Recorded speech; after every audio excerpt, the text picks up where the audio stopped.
Panalo na si VP Sara sa impeachment trial. Ako, kukontra na naman yung mga anti-Duterte dyan. Sasabihin na naman, wala pa nga yung impeachment trial, sasabihin mong panalo na. Huwag iyak. Ito po ay ayon po ito sa isang magaling na abogado kung ano po yung nakikita nila. Ito, bago natin panoorin yung paliwanag ng abogadong to, titingnan muna natin yung nangyari netong halalan. Mismong ang alyansa, aminado sila, nilampaso sila sa Mindanao. Sino po yung mga magdidesisyon dyan sa impeachment trial ni VP Sara? Mga senador, di ba? Tapos, 2028 mag-election na rin. May mga senador dyan na tatakbong senador ulit or mag-presidente o mag-vice president, depende na sa kanila. Sa tingin nyo, gusto din nilang malampaso sa Mindanao. Hindi lang sa Mindanao, may mga lugar sa Visayas at may mga OFW. Kung ikaw, gusto mong tumagal yung karir mo, basta ka na lang magdesisyon ng alanganin, basta ka na lang magdesisyon ng hindi mo pinag-isipan. Eto, panuorin po natin ang paliwanag po dyan ni Attorney Panelo kung bakit nila nasabing panalo na nga. Panalo na si VP Sara. Ulitin ko sa mga anti-Duterte dyan, huwag iyak. Oo, ito ang video. Pala rin ng opisyal na panalo si VP Sara sa impeachment dahil hindi raw babanggain ng mga politiko ang sentimiento ng taong bayan. Si Carlo de la Peña sa balita. Ang tingin talaga sa kanya, mahina liderato niya at pinapatakbo ito ng mga nasa likod niyang either kamag-anak o kaalyado. Kaya doon siya nasisira. Ito ang naging komento ni dating Chief Presidential Legal Counsel Attorney Salvador Panelo kaugnay sa uri ng pamumuno ni Pangulong Ferdinand Bongbong Marcos Jr. Kasunod ito ng naging panawagan ni Marcos Jr. ng courtesy resignation sa lahat ng miyembro ng kanyang gabinete. Sa loob daw kasi ng 3 taon ay hindi natutukan ng maayos ng kanyang administrasyon ang mga tunay na isyong kinakaharap ng bansa tulad ng pagtaas ng presyo ng mga bilihin, kriminalidad at mga iligal na droga. Isa sa mga dahilan nito ang pagpili niya ng mga miyembro ng gabinete na may mga pagkakataong pumapalpak sa kanilang ginagawa kaya nasisira siya sa mamamayang Pilipino. Kaya hindi rin naiwasang maikumpara ni Panelo ang uri ng pamumuno ni Marcos Jr. sa dating Pangulong Rodrigo Duterte. Pero si Duterte nung courtesy resignation, he will fire you. Pagpasok pa lang ng isang kabinete meron, minura niya na you're fired. Ganun siya. Yun ang ibang klaseng leader yun. Ang harap-harapan. Samantala pagdating sa napipintong impeachment trial ni Vice President Sara Duterte ay naniniwala ang dating palace official na iisiping mabuti ng mga senador na tatayong hukom ang kanilang magiging desisyon dahil nakasalalay ang kanilang kapalaran sa susunod na eleksyon. Kasi ang taong bayan ayaw sa impeachment At yung mga politiko, hindi nila babanggain ang sentimiento ng tao.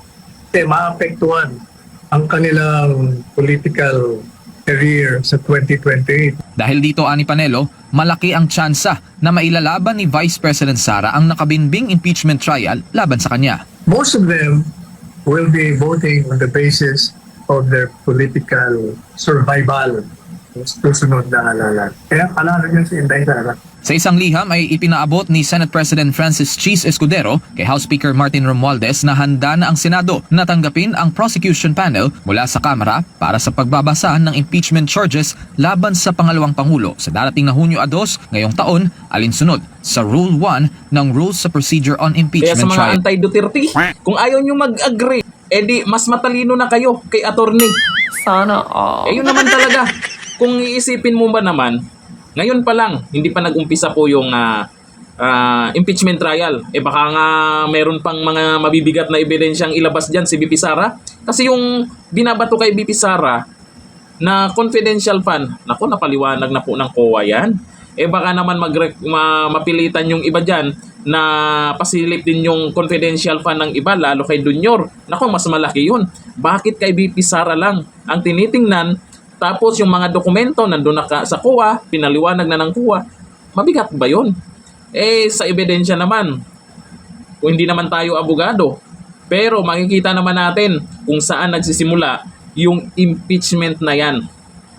At kung bakit. At alam naman natin kayo mismo, alam naman natin kung bakit na-impeach si VP Sara sa Kongreso, sa anong dahilan. Sa budget lang naman. Yun po ang sabi ng iba dyan ha. May congressman pa nagpaliwanag doon sa distrito niya. Kasi syempre mag-eleksyon na pumirma kami dahil sa ganito, yung budget, pakpak, ganon. Kaya ibig sabihin lang yan, yung ibang pumirma, nung sa umpisa pa lang, ay hindi lahat ha, kasi may iba din na pinagbabasihan po nila yung tungkol sa mga ebidensya. Pero yung mga paliwanag ng karamihan ay mukhang alanganin na. Lalo na dyan sa Senado, kung saan ay mukhang maraming pumapanig na kay VP Sara dyan. Sino-sino? Huwag na natin isa-isahin pa. Baka mawalan kayo ng gana na panuorin yung parating na impeachment trial ni VP Sara. Ang magandang panuorin talaga dito, ang aabangan natin dyan, kung sino po yung madadamay dyan. Kung ilalabas na ba ni VP Sara yung sinasabi niyang video. Baka nakalimutan nyo, yung sinasabi niyang envelope, naku, si cute pa naman yun. At kung ano pa na talagang magkaroon siya ng pagkakataon dyan na ilabas yung kalokohan ng iba dyan. Kaya karamihan po, tingin po talaga nila dito sa impeachment trial ni VP Sara ay alam na kung ano yung magiging resulta. Unang-una, siyempre, hindi natin maiwasan yung kampi-kampihan. Lamang na si VP Sara. Kasi ilan lang yung kailangang maging kakampi niya para hindi siya ma-impeach. Pangalawa, doon sa ebidensya. Doon sa sinasabing dahilan. Lalo na yung paulit-ulit na confidential fund. Ako, malabo talaga yan. Mangyayari dyan, o kasi itutuloy nyo yan. Ang mangyayari sa impeachment trial na yan, lalo lang magiging bida si VP Sara. Yan talaga ang magiging resulta. Kasi maraming makaabang yan. Maraming manunood niyan. Kung ano po yung maging resulta at maging pabor kay VP Sara, sa tingin nyo mapipigilan pa ba na maging Pangulo sa 2028 si VP Sara? Nako, baka dahil dito sa impeachment trial na to, talo kayo. Ito lang ngayon. Paano yung impeachment complaint ni Junior? Pag yun makalusot sa Kongreso, kabahan kayo. Hindi lang isa, hindi lang dalawa, at mayroon pang iba na sa Supreme Court na yung mga reklamo sa kanya. Sa tingin nyo, hindi mabigat na ebidensya yon o reklamo yon para mapa-impeach siya? Nako, kung baga sa prutas, kay VP Sara, yung binabato sa kanya, hilaw pa. Pero kay Junior, maniba na. Pahinog na. Kaya asahan nyo na. Si VP Sara, panalo na.